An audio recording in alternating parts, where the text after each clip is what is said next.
आपने garlic bread तो बहुत बार खाई होगी, क्या कभी गार्लिक बन भी खाए हैं?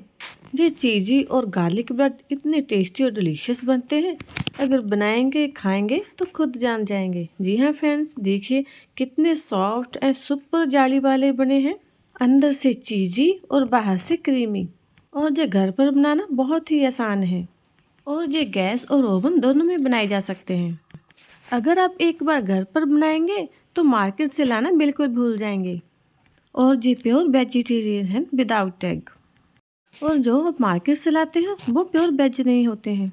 घर पर बनाइए, रेसिपी भी बहुत सिंपल और इजी है। तो चलिए मेरे साथ साथ बनाते हैं गार्लिक और चीज़ी ब्रेड।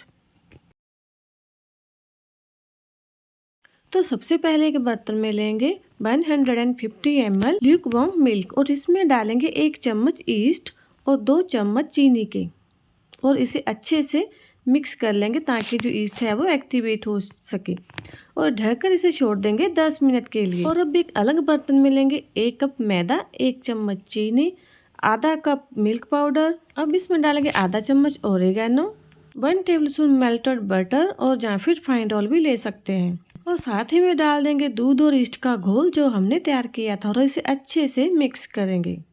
और अब इसे अच्छे से 4-5 मिनट के लिए इसे नीड करना है। अब इसे जोर जोर से पटकेंगे, रगड़ेंगे और इसे जोर से मसलना है। जैसा आप चाहें वैसा इसके साथ कर सकते हैं, बस आटा नीड होना चाहिए। हमारा बैटर हाथों पर चिपकेगा तो घबराइएगा मत, आप चाहे तो ऑयल लगा लीजिए हाथों पर, चाहे फिर थोड़ा सा पानी। अब इसको अंदर की तरफ मोड़ते हुए एक बॉल बना लें और उसी बर्तन में रख दीजिए।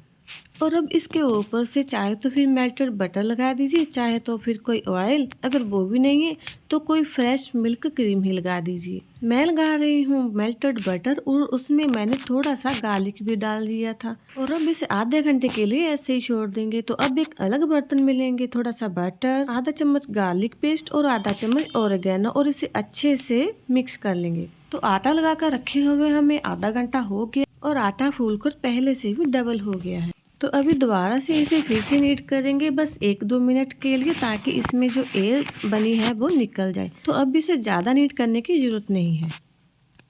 तो अब मैंने एक बेकिंग ट्रे ले ली है और उसे बटर से ग्रीस कर लिया है। अगर आप ग्रीस नहीं भी करेंगे तो चलेगा, क्योंकि हमारा जो आटा है वो नीचे बिल्कुल नहीं चिपकेगा।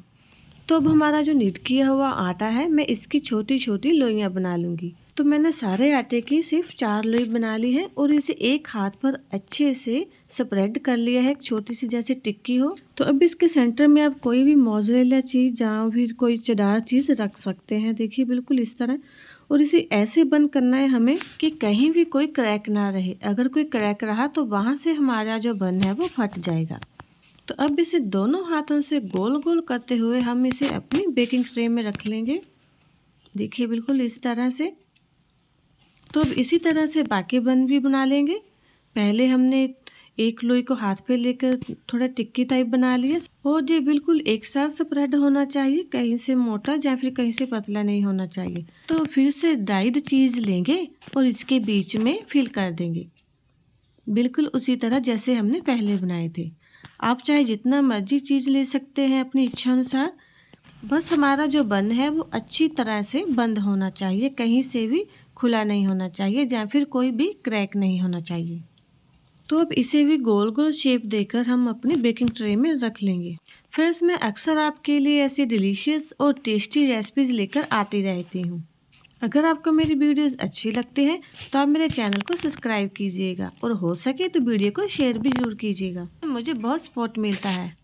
तो चलिए अब मैं आपको वीडियो बनाते बनाते या फिर बंस बनाते बनाते कुछ काम की बातें भी बता देती हूँ।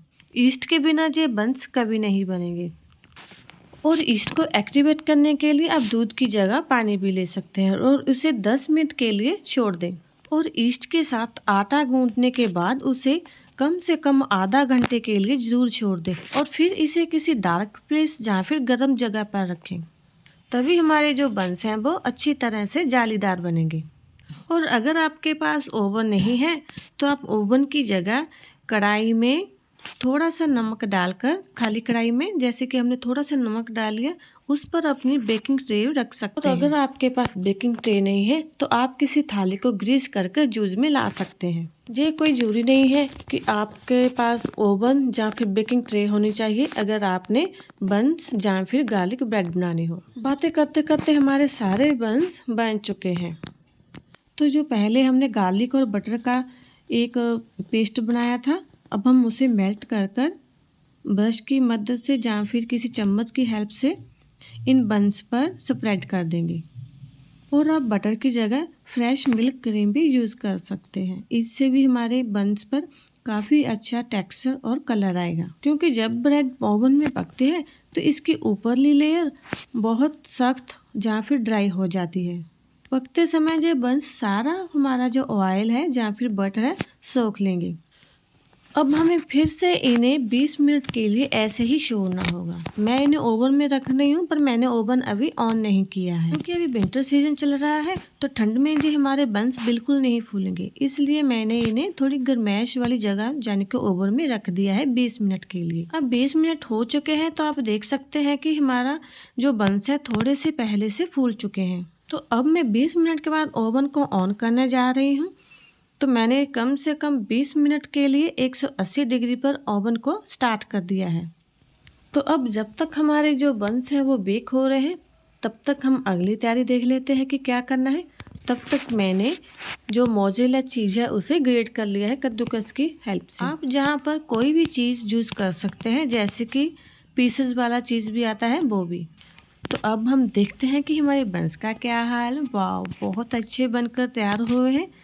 ये साइज़ में भी ट्रिपल हो गए हैं और इसके ऊपर की लेयर देखिए कितनी ब्राउन और कितनी चमक रही है। अब आप देख सकते हैं कि हमने कितनी अच्छी तरह से इनके ऊपर बटर लगाया था, मगर फिर भी इनकी जो ऊपर वाली लेयर है वो काफ़ी ड्राई लग रही है और ऊपर से हार्ड भी है। बट अंदर से हमारे जो बंस हैं वो बिल्कुल पक चुके हैं और अंदर से सॉफ्ट भी हैं। तो अब हमें क्या करना होगा कि एक बार फिर से हमें इन पर बटर और गार्लिक का पेस्ट लगाना होगा।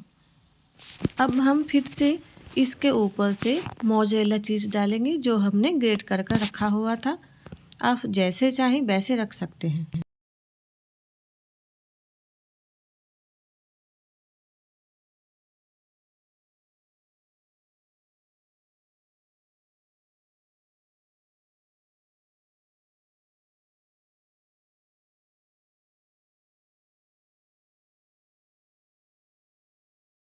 तो चीज़ के ऊपर से भी हमें कुछ डालना होगा, तो आप कुछ भी डाल सकते हैं, जैसे कि ब्लैक पेपर हो गया, ओरिगेनो हो गया या फिर चिली फ्लेक्स हो गए। तो मैं डाल रही हूँ पिज़्ज़ा सीज़निंग। तो अभी लास्ट में एक बार फिर से हमें बंस को ओवन में रखना होगा ताकि हमारा जो मोज़रेला चीज़ है वो अच्छे से मेल्ट हो जाए। अब हमें इसे ज़्यादा देर नहीं रखना है, सिर्फ 4-5 मिनट के लिए ही रखें और बीच बीच में देखते रहिए कि जब हमारा जो चीज़ है वो ब्राउन कलर हो जाए तो उसे निकाल लीजिए। वाओ! आप देख सकते हैं कि हमारे जो चीज़ी क्रीमी बन्स हैं कितने अच्छे बनकर तैयार हुए हैं और कितने डिलीशियस लग रहे हैं। अभी बहुत गर्म है गाइज़, मैं उठाने की कोशिश कर रही हूँ, पर आप इतनी जल्दबाजी मत कीजिएगा, इसका ठंडा होने की वेट कीजिएगा। तो अभी जो ठंडे हो चुके हैं तो मैं दोबारा से उठाने जा रही हूँ। तो ये देखिए गाइज़, कितने अच्छी तरह से हमारे जो बन्स हैं बनकर तैयार हुए हैं, बिल्कुल चीज़ी, क्रीमी एंड डिलीशियस। तो मैं तो अब जीवन अपनी फैमिली के साथ ट्राई करने जा रही हूँ, तो आप भी ये रेसिपी ज़रूर ट्राई कीजिएगा।